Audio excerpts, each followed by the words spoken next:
কাকলির রান্নাঘর with village ফুডে সবাইকে স্বাগত জানিয়ে আজকের আমি আপনাদের সাথে শেয়ার করব শীতকালীন বাঙালিদের একটি প্রিয় রেসিপি সরু চাগলি পিঠা। বন্ধুরা, আজকের আমি একদম বিনা ঝামেলায় শুধুমাত্র চাল দিয়েই পিঠাটা বানাবো। আপনারা প্লিজ আজকের রেসিপিটা প্রথম থেকে শেষ পর্যন্ত দেখবেন আর আমার সঙ্গে থাকবেন। আর যে সকল বন্ধুরা এখনও পর্যন্ত নতুন তারা চ্যানেলটিকে সাবস্ক্রাইব এবং ফেসবুক পেজ থেকে দেখলে অবশ্যই ফলো করে আমার পাশে থাকবেন। তাহলে চলুন বন্ধুরা, দেরি না করে আজকে রেসিপিটা শুরু করি। সরু চাগলি পিঠা বানানোর জন্য আমি এখানে দু রকমের চাল কালকে সারা রাত ধরে ভিজিয়ে রেখেছিলাম। আর এখানে আমি নিয়েছি 250 গ্রামের আতপ চাল, আর এখানে নিয়েছি 150 গ্রাম সেদ্ধ চাল। এই চালটা আমরা প্রতিদিন কিন্তু ভাত হিসাবে খাই।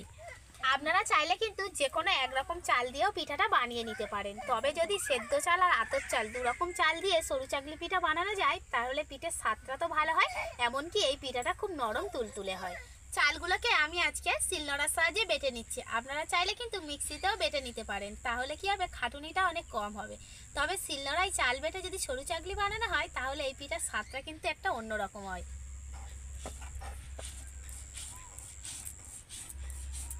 বাটার সময় আমি কিন্তু তেমন একটা জল ব্যবহার করব না, যে বাটতে গেলে যতটা জলের প্রয়োজন হয় আমি ঠিক ততটা জল দিয়েই বেটে নেব। তবে আপনাদের কিন্তু এই চালের পরিমাণটা মনে রাখতে হবে। এখানে আমি 250 গ্রাম আতপ চালের সাথে 150 গ্রাম কিন্তু সেদ্ধ চাল নিয়েছি।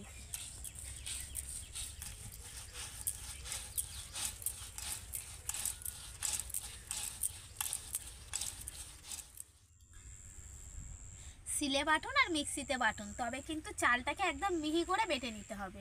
এখানে আমি এই বাটা চালটাকে আরও একবার বেটে নেব।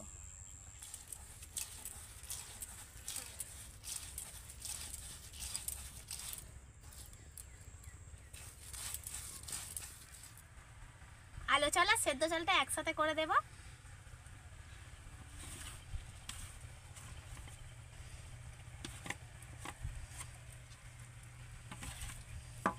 এবার আমি এর মধ্যে দিয়ে দেব পরিমাণ মতো লবণ।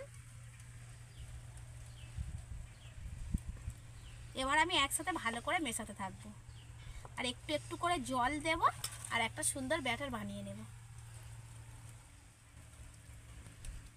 একসাথে কিন্তু আমি বেশিটা জল দিয়ে দেব না, অল্প অল্প করে জল দেব আর এইভাবে মিশিয়ে নেব।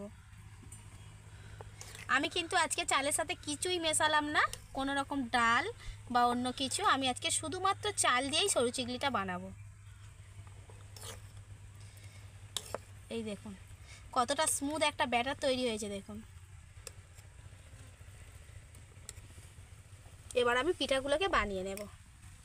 উনান জেলে তাওয়া আমি উনানে গরম করতে দিয়ে দিয়েছি। আজকে সরু চাগলিটা আমি তাওয়াতেই বানাবো, আপনারা চাইলে কড়াইতেও কিন্তু বানিয়ে নিতে পারেন। আর এখানে ব্যাটারটা দেখুন, আপনারা আরও সহজ পদ্ধতিতে আমি আপনাদেরকে দেখিয়ে দিচ্ছি কিভাবে বুঝবেন যে সরু চাগলির ব্যাটারটা সুন্দরভাবে তৈরি হয়েছে। এই দেখুন, এই যে চামচের পিছন দিকটা এইভাবে তুললাম, তো পিছন দিকটা দেখুন একদম গড়িয়ে পড়ে যাচ্ছে ব্যাটারটা, আর চামচের গায়ে একদম পাতলা হয়ে থেকে যাচ্ছে। দেখুন একদম মোটা হচ্ছে না, কিন্তু এরকমভাবে বুঝবেন যে ব্যাটারটা খুব সুন্দরভাবে তৈরি হয়ে গেছে। আর এই ব্যাটারটা এত সাদা ধবধবে হয়েছে তার কারণ হলো যে চালটা কিন্তু যখন ভেজানোর পর ধোবেন তখন বারবার করে ধোবেন। ধোয়ার ফলে কি হবে, এই ব্যাটারটা যত সাদা হবে তত কিন্তু সরু চাগলি পিঠাটাও সাদা হবে। আজকে প্রথম পিঠাটা আমি বানাবো, তার জন্য আমি একটু সাদা তেল নিয়ে নিয়েছি। এইভাবে ব্রাশ করে দেব তাওয়ার মধ্যে।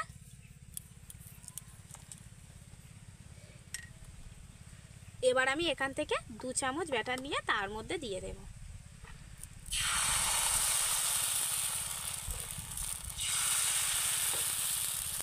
এবার আমি তাওয়াটাকে এইভাবে ঘোরাতে থাকবো। আর এই পিঠাটা কিন্তু একদম মাঝারি আঁচে বানিয়ে নিতে হবে, বেশি জোরে জাল দিলে কিন্তু হবে না। যতক্ষণ পর্যন্ত ঘুরবে ব্যাটারটা এইভাবে আমি ঘুরিয়ে নেব। কয়েক সেকেন্ডের জন্য একটু চাপা দিয়ে দেব, তাহলে কি হবে, পিঠাটা তাড়াতাড়ি হয়ে যাবে। 5 সেকেন্ডের মতো আমি চাপা দিয়ে দিয়েছিলাম। এবার ঢাকনাটা খুলে নেব। আর এই দেখুন পিঠাটা ধারটা কেমন ছেড়ে ছেড়ে যাচ্ছে দেখুন তাওয়া থেকে। তবে কিন্তু ঢাকনা খুলে সঙ্গে সঙ্গে তুললে হবে না, একটু আরও কিছুক্ষণ একটু সময় দিতে হবে, তারপরে আমি পিঠাটাকে তুলে নেব। এই দেখুন হাত দিয়েই কিন্তু পিঠাটা খুব সুন্দরভাবে তোলা যাবে। এই দেখুন খুন্তির কোনো প্রয়োজনই হবে না। আর কতটা পাতলা হয়েছে দেখুন। আর এটা কিন্তু আমার প্রথম পিঠে। এইভাবে আমি এক এক করে সবগুলো সরু চাগলি পিঠা বানিয়ে নেব।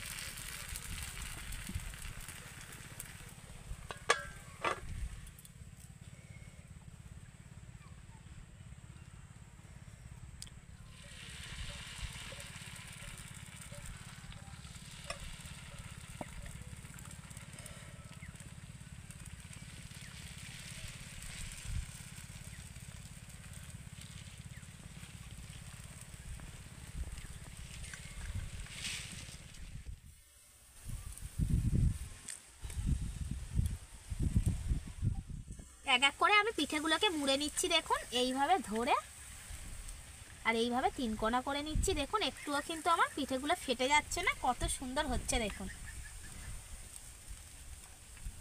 এইভাবে আমি মুড়ে নেব। সবগুলো সরু চাকলি পিঠা আমার বানানো হয়ে গেছে।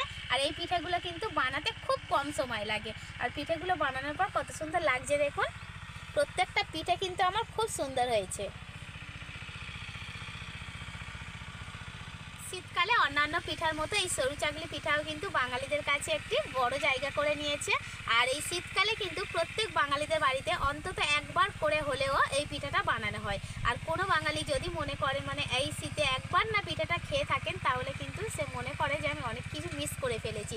তাই বলছি আপনারা কিন্তু এই কনকনে শীতে একবার হলেও এরকম শুধুমাত্র চাল দিয়ে সরু চিকলি বানিয়ে নিজেরা খান, বাড়ির সবাইকে খাওয়ান, ভীষণ ভালো হবে। আর বন্ধুরা, আমার আজকের এই শুধুমাত্র চাল দিয়ে সরু চাকলির রেসিপিটা আপনাদের কেমন লাগলো অবশ্যই কমেন্ট করে জানাবেন। আর যদি ভালো লেগে থাকে লাইক, কমেন্ট, শেয়ার, সাবস্ক্রাইব এবং ফলো করে অবশ্যই আমার পাশে থাকবেন আর আমার নিত্য নতুন রেসিপিগুলো দেখতে থাকবেন। আর এই কনকনের শীতের সকাল কিংবা সন্ধ্যা যদি খেজুরের গুড় থাকে আর তার সাথে সরু চাকলি, জমে যাবে, দারুণ।